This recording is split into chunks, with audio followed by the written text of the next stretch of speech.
saw how both of our nations are threatened by rising seas, melting permafrost, disappearing glaciers, and sea ice. And so we are focusing on making sure the Paris Agreement is fully implemented, and we're working to double our investments in clean energy research and development. Today we're also announcing some new steps.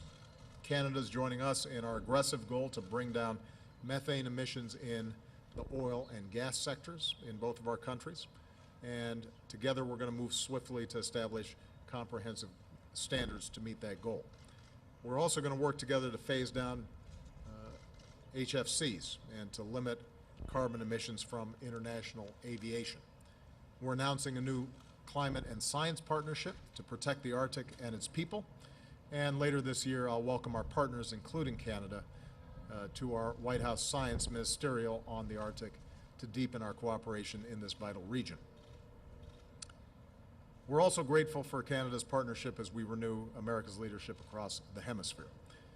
Mr. Prime Minister, I want to thank you for Canada's continuing support for our new chapter of engagement with the Cuban people, which I will continue with my upcoming visit to Cuba next week. We're going to work to help Colombia achieve peace and remove the deadly legacy of landmines there.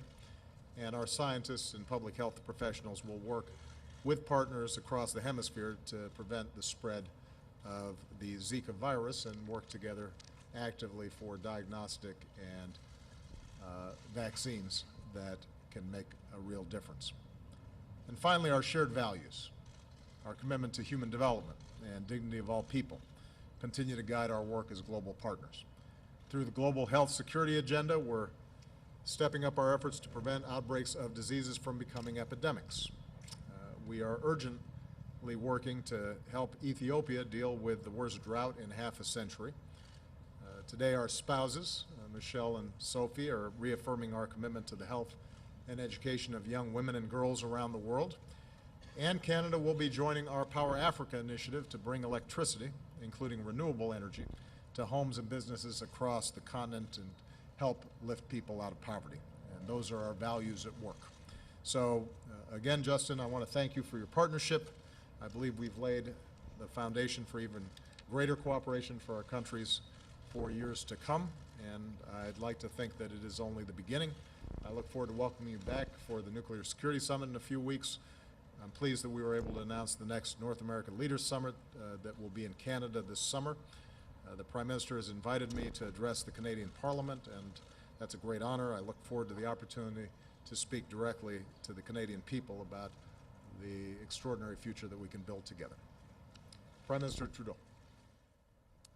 Thank you, Mr. President. Good morning, everyone. It's an honor to be here. As I've reflected on the storied relationship between our two great countries, I constantly return to President Kennedy's wise words in our friendship that what unites us is far greater than what divides us. And as President Obama mentioned earlier, if geography made us neighbors, then shared values made us kindred spirits, and it is our choices, individually and collectively, that make us friends.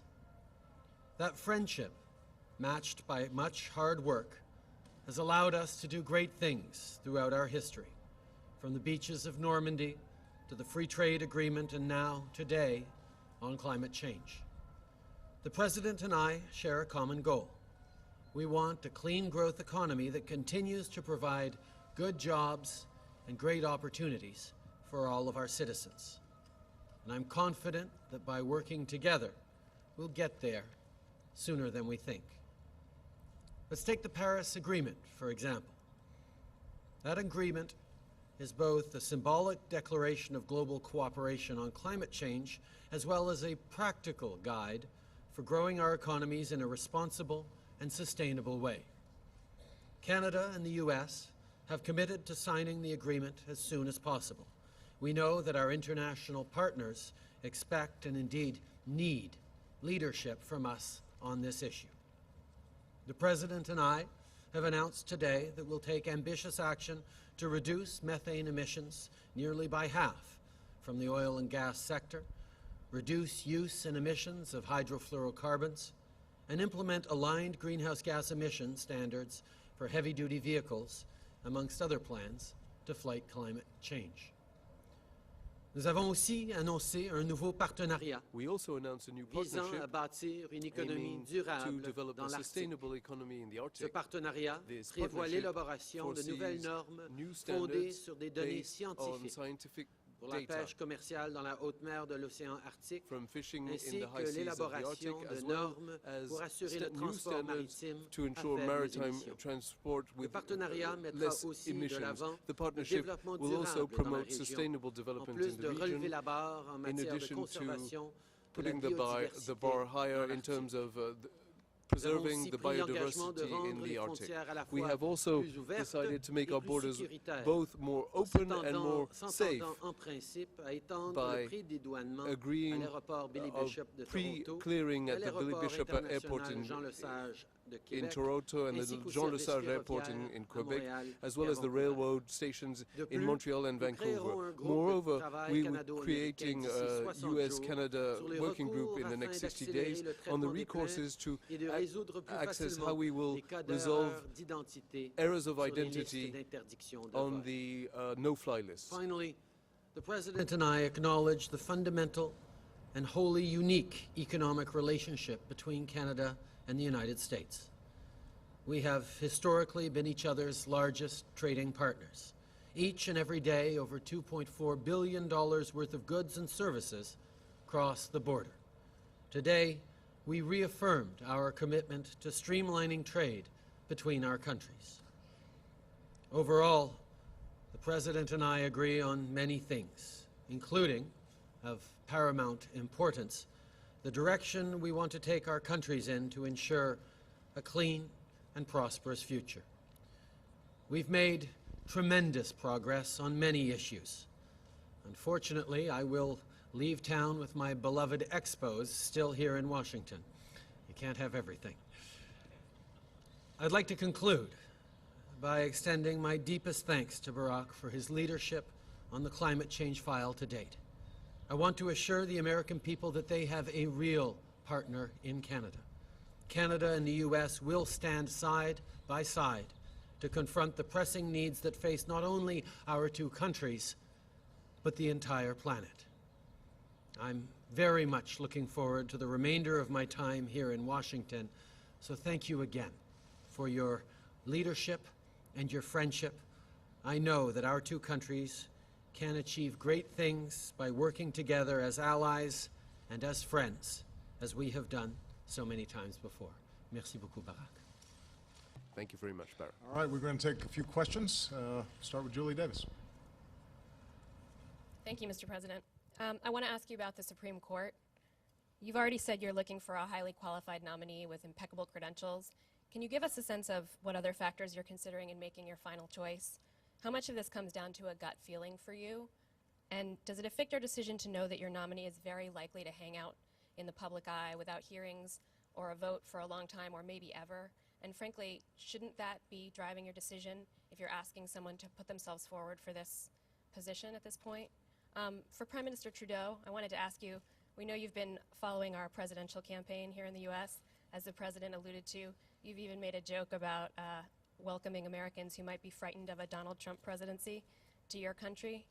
What do you think the stakes are for you and for the relationship between Canada and the United States if Donald Trump or Ted Cruz were to win the presidency and to succeed President Obama? You obviously see eye to eye with him on a lot of issues. What do you think how would it affect the relationship if one of them were to succeed President Obama? Thank you. Even though it wasn't directed to me, let me just... I do want to point out, I am absolutely certain that in 2012, when there was the possibility that I might be reelected, there were folks who were threatening to go to Canada as well. And you know, one of the great things about a relationship like Canada's and the United States is it transcends party, and it's bipartisan in terms of the interests that we share. With respect to the Supreme Court, I've told you, Julie, what I'm looking for. I want somebody who is an outstanding jurist, who has impeccable legal credentials, who, by historical standards, would not even be questioned as qualified for the court. Obviously, it's somebody who I want to make sure follows the Constitution, cares about things like stare decisis and precedent, understands the necessary humility of a judge at any level in looking at statute, looking at what the elected branches are doing, is not viewing themselves as making law or in some ways standing above elected representatives, but also recognizes the critical role that that branch plays in protecting minorities, to ensuring that the political system doesn't skew in ways that systematically leave people out, that are mindful of the traditions that are embedded in our cherished documents like the Bill of Rights.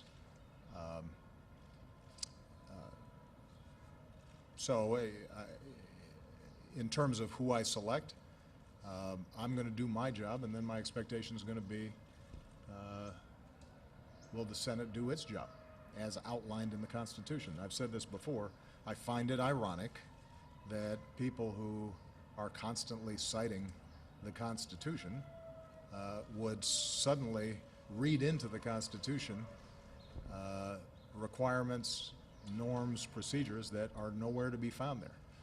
That's precisely the kinds of interpretive approach that they have vehemently rejected and that they accuse liberals of engaging in all the time. Well, you can't abandon your principles if, in fact, these are your principles, simply for the sake of political expedience. So we'll see how they operate once a nomination has been made. I'm confident that whoever I select among fair-minded people will be viewed as an eminently qualified person. And it will then be up to Senate Republicans to decide whether they want to follow the Constitution and abide by the rules of fair play that ultimately undergird our democracy and that ensure that the Supreme Court does not just become one more extension of our polarized politics. If and when that happens, our system's not going to work. It's not that the Supreme Court or any of our courts can be hermetically sealed from the rest of our society.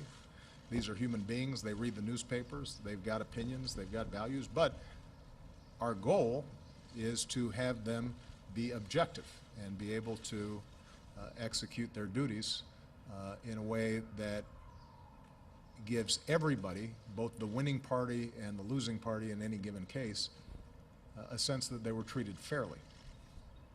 That depends on a process of selecting and confirming judges that is perceived as fair. And my hope is that cooler heads will prevail and people will reflect on what's at stake here once a nomination is made. One of the things that is abundantly clear whenever President and Prime Minister sit down to engage on important issues of relevance to our peoples is that the relationship, the friendship between our two countries goes far beyond any two individuals or any ideologies. I have tremendous confidence in the American people and look forward to working with whomever they choose to send to this White House later this year. Alex? Good morning. This meeting is happening at a unique point in the Canada-U.S. relationship. President Obama, you have very little time left here. Prime Minister Trudeau, you have several years to think about and work on Canada's most important relationship. So I'd like to ask you a longer-term question, maybe to lay down some markers about big ideas, big things that you think the two countries could achieve in the coming years, beyond the next few months, and whether those things might include something like a common market that would allow goods and services and workers to flow more freely across our border. And on a more personal note, you've had a chance to observe each other's election campaigns, and now you've had a chance to work together a little bit. I'd like to ask you for your impressions, to ask about your impression of President Obama and his potential legacy, and about Prime Minister Trudeau's potential. And if you could answer that in French, bonus points to either of you, but we'd be especially keen to hear Prime Minister Trudeau do so. Thank you. Thank you, Alex. First of all, we very much did engage on big issues throughout our conversations and throughout our hard work this morning and over the months leading up to this meeting today. Issues that are of import not just to all of our citizens, but to the entire world. Whether it's how we ensure that there is no contradiction between a strong economy and a protected environment. Understand how we need to work together as individual countries, but indeed as a planet, to address the challenges of climate change. How we continue to seek to ensure security for our citizens here at home, but also create stability and opportunity and health security for people around the world facing pandemics and violence and issues. These are big issues that Canada and the U.S. have always been engaged on in various ways over the past decades and centuries, and indeed will continue to. One of the things that we highlight is the fact that we have different scales, different perspectives on similar issues and on shared values is actually a benefit in that we can complement each other in our engagement with the world and our approach to important issues. So I look forward to many more years that will certainly outlive the both of us of a tremendous and responsible and effective friendship and collaboration between our two countries. Le sujet de nos discussions ce matin a été les grands enjeux, que ce soit le changement climatique, que ce soit la sécurité dans le monde, que ce soit notre engagement envers les populations les plus vulnérables. Le Canada et les États-Unis, en tant des pays très chanceux à bien des niveaux, vont toujours avoir beaucoup à faire pour être engagés dans le monde, et c'est ce que nous allons continuer de faire dans les années et même les décennies. Years and the Et decades espérons les to siècles à come, venir. and we hope in the centuries to come. Président Obama, About President j'ai appris Obama, beaucoup. I've learned a C'est un lot homme from extrêmement him. réfléchi, He's c'est un somebody homme who is a deep de cœur, thinker. mais He's aussi somebody with a big d'intellect. heart, but also Et a pour big moi, brain. de pouvoir And for me to compter be sur able to un ami count on a friend qui a vécu who has beaucoup des choses que je lived suis à veille de through vivre many sur of the things that le I'm plan about politique to et encounter on a political international. stage, est on un the grand international réconfort, stage. It's a great comfort to me. Et c'est toujours bien And d'avoir it is always des great gens en qui on a to have confiance, people that you sur can qui on peut trust, compter, people au that you niveau can count personnel, on personally, quand on vit des moments de grands especially défis when comme you are facing nous very faisons face ici big challenges such aux as États-Unis et au Canada we are dans doing les right années à now venir. in the United States and I'm, Canada. Always pleased to hear from President Obama how he has engaged with difficult issues of the past, because he is a man of both tremendous heart and tremendous intellect. And being able to draw on his experience and his wisdom as I face the very real challenges that our countries and indeed our world will be facing in the coming years is something that I appreciate deeply about my friend Barack. Well, Alex, was it? Let me just note, first of all, that the tenor of your question seems to imply that I'm old and creaky. Not the tenor of my answer, I hope. No, you managed it well. But don't think I didn't catch that. It is true. I think I've said before that in my congratulatory call, I indicated to him that if in fact you plan to keep your dark hair, then you have to start dyeing it early. you hit a certain point, it's too late. You'll be caught. So, look, I think Justin and his delegation, because one of the things we learn very rapidly in these jobs is that this is a team effort, not a solo act. They're bringing the right values, enormous energy, enormous passion and commitment to their work, and perhaps most importantly, it's clear that they are keenly interested in engaging Canadian citizens in the process of solving problems. And I think that's how democracies are supposed to work, and their instincts are sound. And that's reflected in the positive response to the work that they've done so far, and I think that will carry them very far. And Justin's talent and concern for the Canadian people and his appreciation of the vital role that Canada can play in the larger world is self-apparent. He's, I think, going to do a great job, and we're looking forward to partnering with him. We're glad to have him and his team as a partner. And with respect to big ideas, look, to some degree, you don't fix what's not broken, and the relationship is extraordinary and doesn't, I don't think, need some set of revolutionary concepts. What it does require is not taking the relationship for granted. It does require steady effort. And perhaps most importantly, it requires, because we have so much in common, that we recognize on the big looming issues in the horizon, it is vital for us to work together, because the more aligned we are, the more we can shape the international agenda to meet these challenges. Climate change is such an example. This is going to be a big problem for everybody. There are countries that are going to be hit worse by it. In some ways, Canada and the United States, as wealthier countries, can probably adapt and manage better. On the other hand, we're also those responsible for a lot of the carbon pollution that is causing climate change. If we don't agree, if we're not aggressive, if we're not farsighted, if we don't pool our resources around the research and development and clean energy agenda that's required to solve this problem, then other countries won't step up and it won't get solved.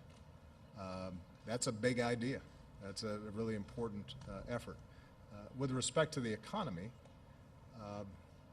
one of the things that Canada and the United States share is a commitment to a free market.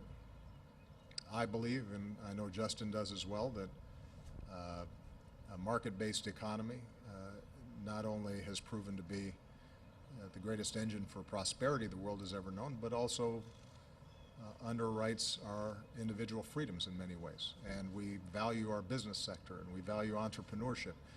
But what we're seeing across the developed world, and this will have manifestations in the developing world, is the need for more inclusion in growth, making sure that it's broad-based, making sure that people are not left behind in a globalized economy. And that's an area, that's a big idea for the United States and Canada to work together on, along with our other partners. If we don't get this right, if we do not make sure that the average Canadian or the average American has confidence that the fruits of their labor, the opportunities for their children are going to continue to expand over time, if they see societies in which a very few are doing better and better and the middle class and working people are falling further and further behind, that destabilizes the economy, It makes it less efficient. It makes it less rapid in its growth, but it also starts destabilizing our politics and our democracies. And so working together to find effective ways not to close off borders, not to pretend that somehow we can shut off trade, not to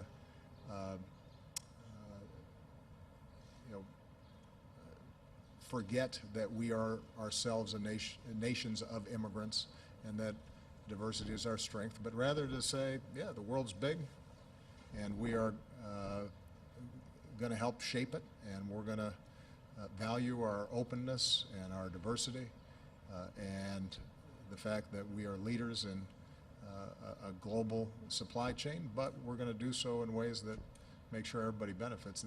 That's important work that we're going to have to do together, and I know Justin shares that commitment just as I do. Margaret Brennan. Thank you, Mr. President. Some of your critics have pointed to the incredibly polarized political climate as under your administration as contributing to the rise of someone as provocative as Donald Trump. Do you feel responsibility for that or even some of the protectionist rhetoric from some Democratic candidates? Do you have a timeline for when you might make a presidential endorsement? And to follow my colleague's question here, do you feel political heat is constraining your pool of viable Supreme Court nominees? Thank you. It's a threefer.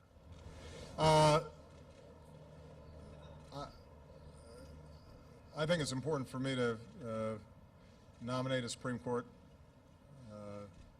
nominee quickly, because I think it's important for the Supreme Court to have its full complement of justices. I don't feel constrained in terms of the pool to draw from, or that I'm having to take shortcuts in terms of the selection and vetting process. With respect to your first question, I've actually heard this argument a number of times. I have been blamed by Republicans for a lot of things, but being blamed for their primaries and who they're selecting for their party is novel.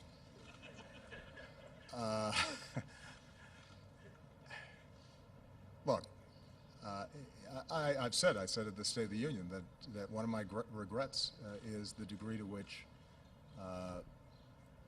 polarization and the nasty tone of our politics is accelerated rather than waned over the course of the last 7.5 years.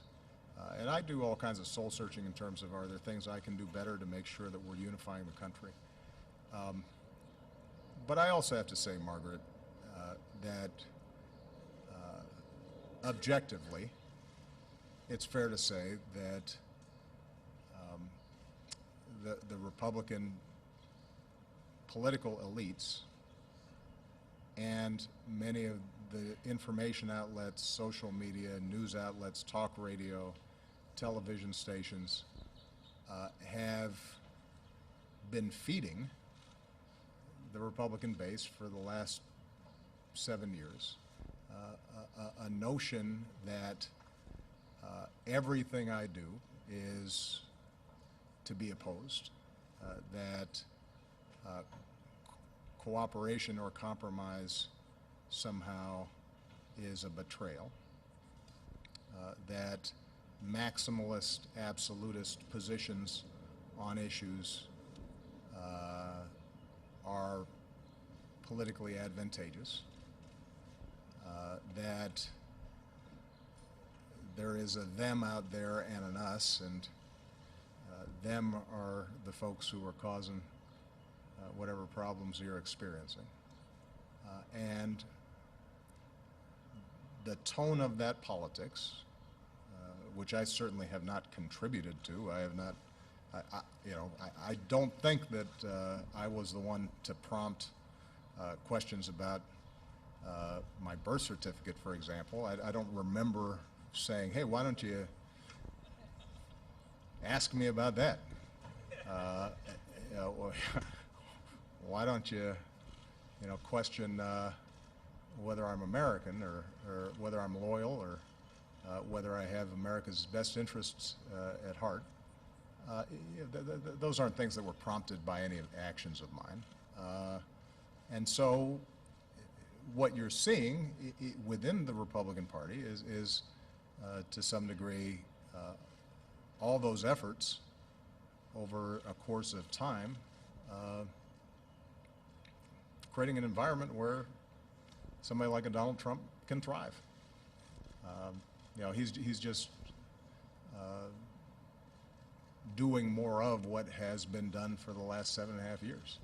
And in fact, in terms of his positions on a whole range of issues, they're not very different from any of the other candidates. I mean, it's not as if there's a massive difference between Mr. Trump's position on immigration and Mr. Cruz's position on immigration.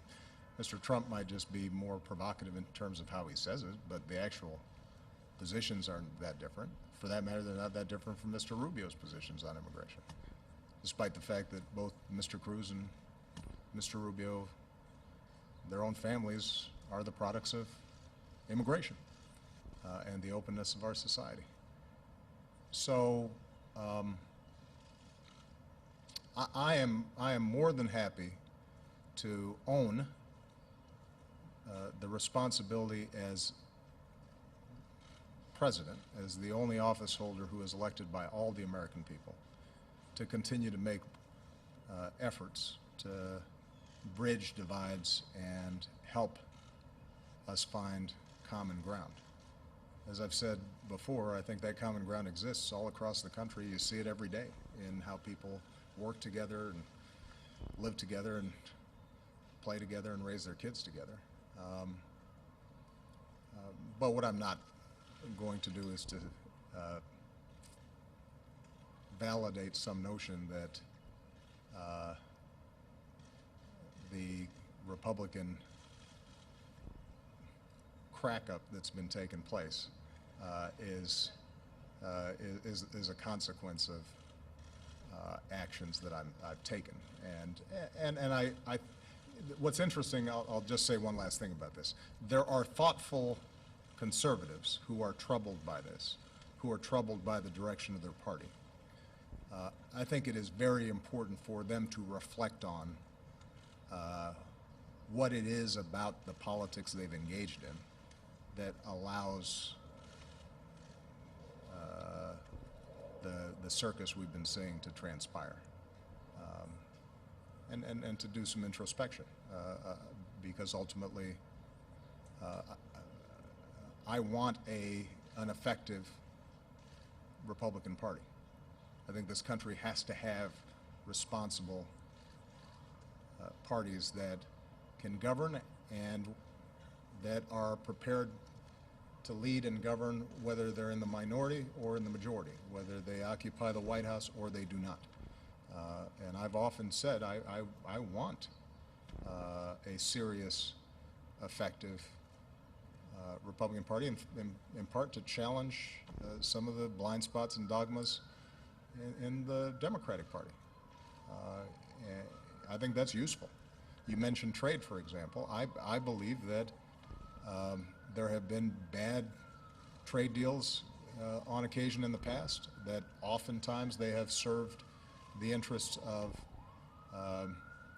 global corporations but not necessarily served the interests of workers. But I'm absolutely persuaded that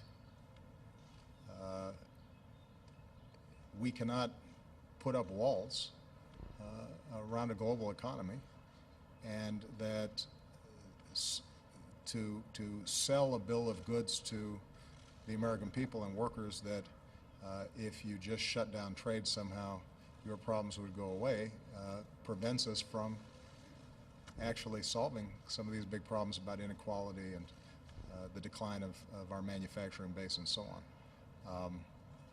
And that's an area where some traditional conservatives and economists have had some important insights. But they can't be presented effectively if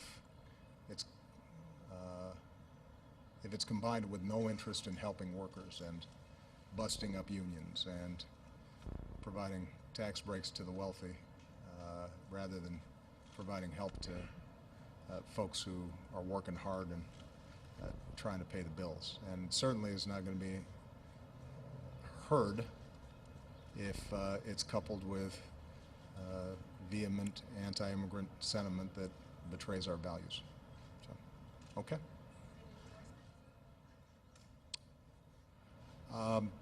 I think that the Democratic voters are doing just fine working this out. I think it's useful that we've had a vigorous debate among two good people who care deeply about our country and who have fought hard on behalf of working people in this country for a long time.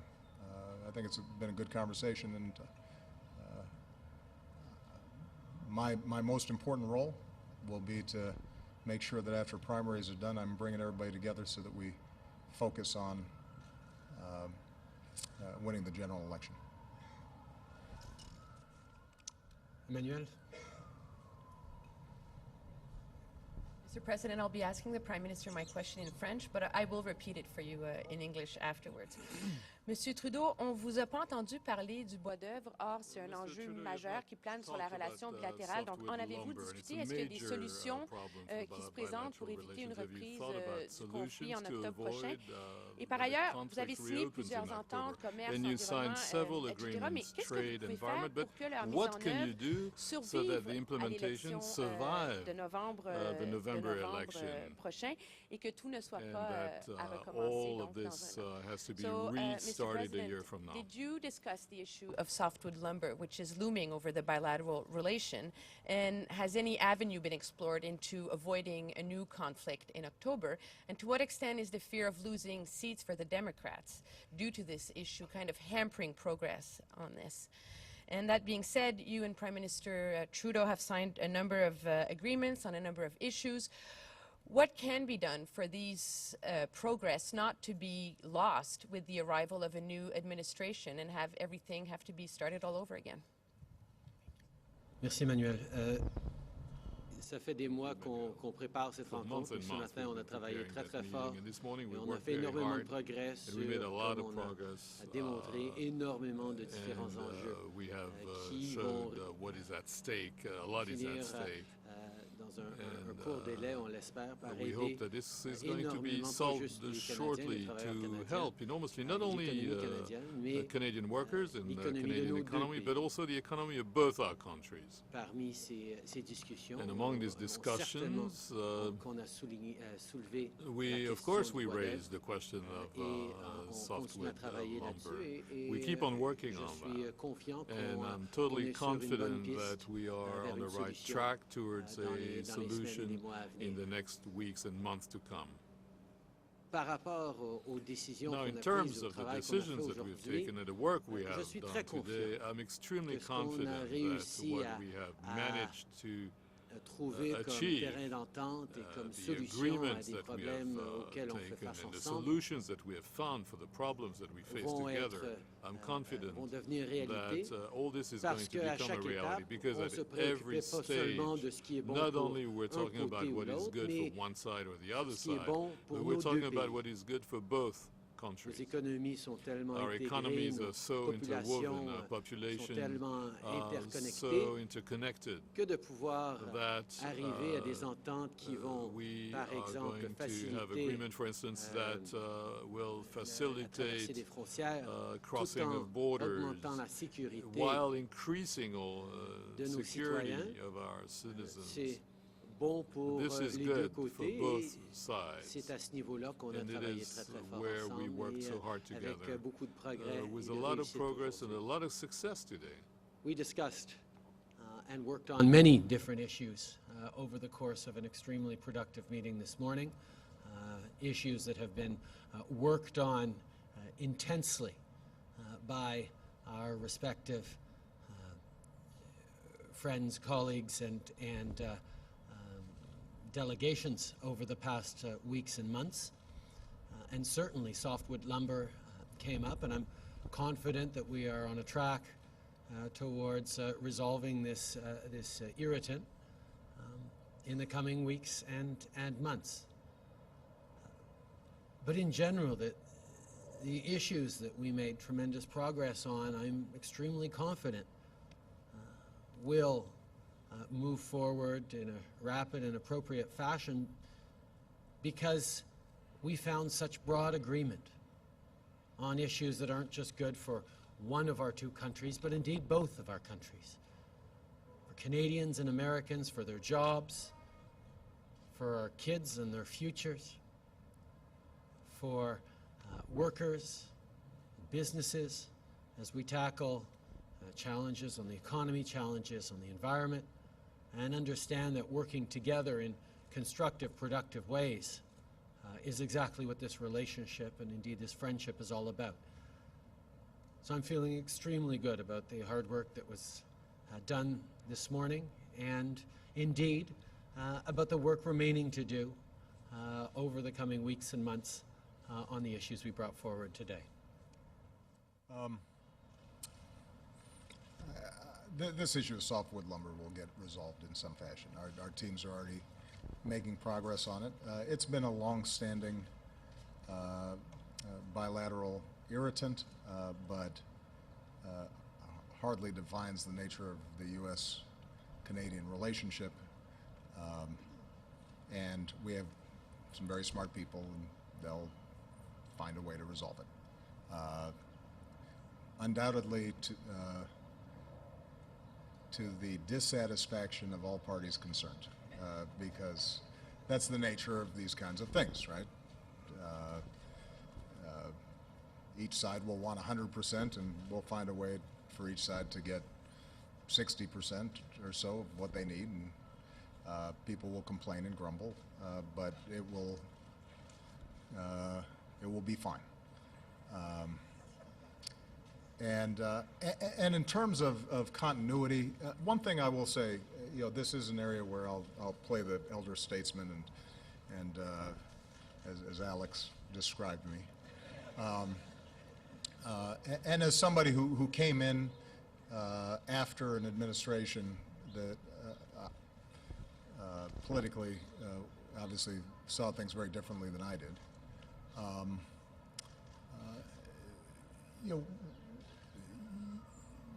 What you discover is that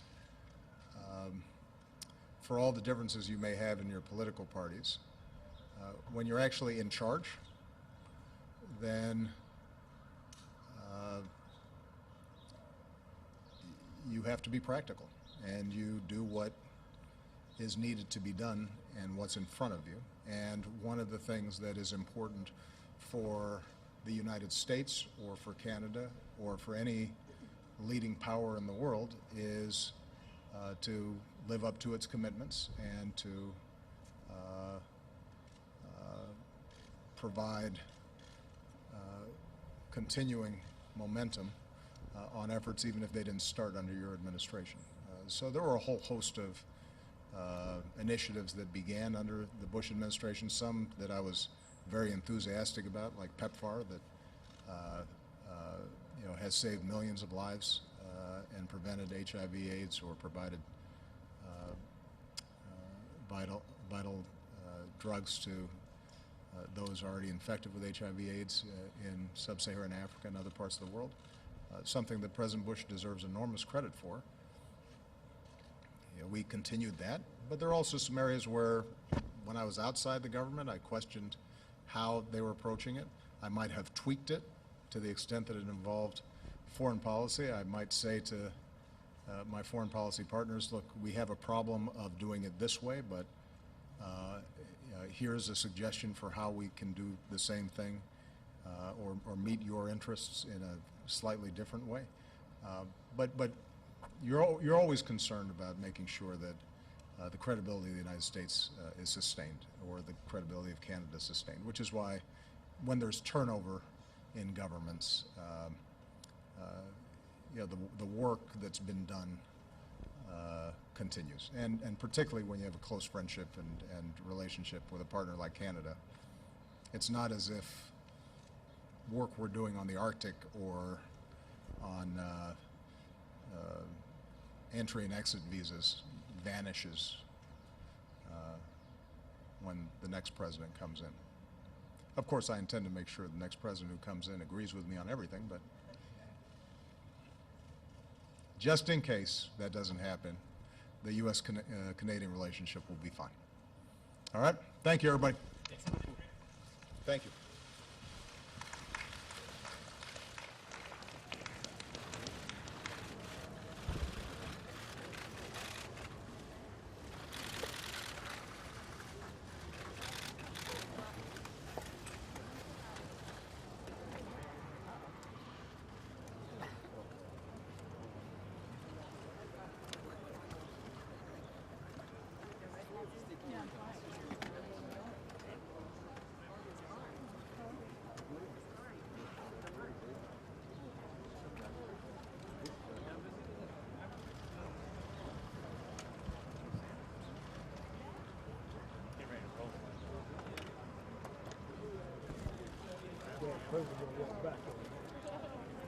Right? See him there? Hey, bring Ron up. That's it?